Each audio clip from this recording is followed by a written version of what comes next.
குளு குளுன்னு காத்து வீசுது. உங்கள் சத்யாவில் குளு குளு ஏசி ஆஃபர். சத்யா நல்லா இருந்ததா படம்?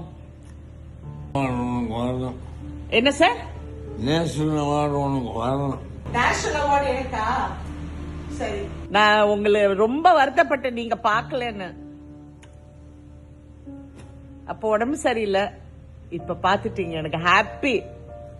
இயக்குனர் இமயம் பாரதிராஜா சமீபத்தில் உடல்நல குறைவால சென்னையில் இருக்கிற மருத்துவமனையில் அனுமதிக்கப்பட்டாரு. 84 வயசாகக்கூடிய பாரதிராஜா அவரோட மகன் மனோஜோட இறப்பால ரொம்பவே உடஞ்சு போயிட்டாருன்னு தான் சொல்லணும். இதனால மன ரீதியா பாதிக்கப்பட்ட பாரதிராஜா அவர்கள் உடல் ரீதியாகவும் பல சவால்களை எதிர்கொண்டுட்டு வராரு. சில மாசங்களுக்கு முன்னாடி பாரதிராஜாக்கு மூச்சு விட சிரமம் ஏற்பட்டதா சொல்லி மருத்துவமனையில் அனுமதிக்கப்பட்டு அவருக்கு தீவிர சிகிச்சை அளிக்கப்பட்டுச்சு. நுரையீரல் தொற்றால பாதிக்கப்பட்ட பாரதிராஜா அவருக்கு கொடுக்கப்பட்ட சிகிச்சை மூலமா குணமாகி வீடு திரும்பினாரு. ஆனா அவர் தொடர்ந்து தீவிர சிகிச்சை எடுக்கணும்னு மருத்துவர்கள் சொல்லி இருந்தாங்க. அந்த வகையில பாரதிராஜா இப்போ ஹாஸ்பிட்டல்ல சிகிச்சை மேற்கொண்டுட்டு வராரு. நடிகை ராதிகா பாரதிராஜா அவர்களை நேர்ல போய் நலம் விசாரிச்சிருக்காங்க. அப்போ பாரதிராஜா பேச முடியாம கஷ்டப்பட்டு பேசியிருக்கிற வீடியோ மக்கள் பலரையும் சோகத்துல அழுத்தி இருக்கு.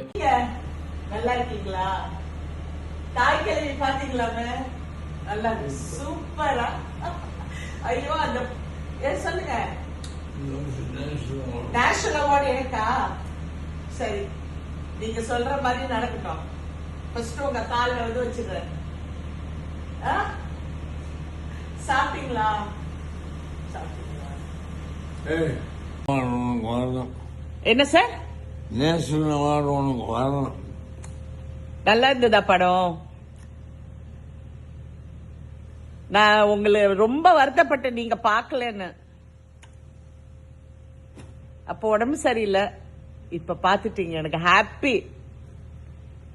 உங்கனால தானே எவ்வளவு தூரம் நடிச்ச பாருங்க, இல்ல?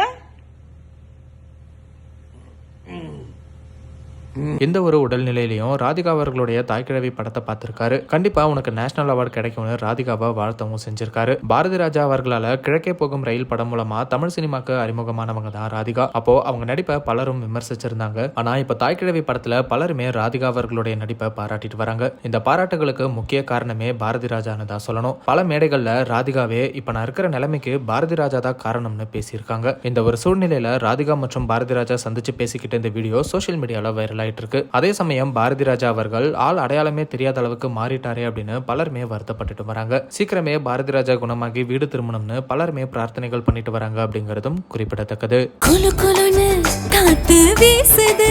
உங்கள் சத்யாவில் குளு குளு ஏசி ஆஃபர். சத்யா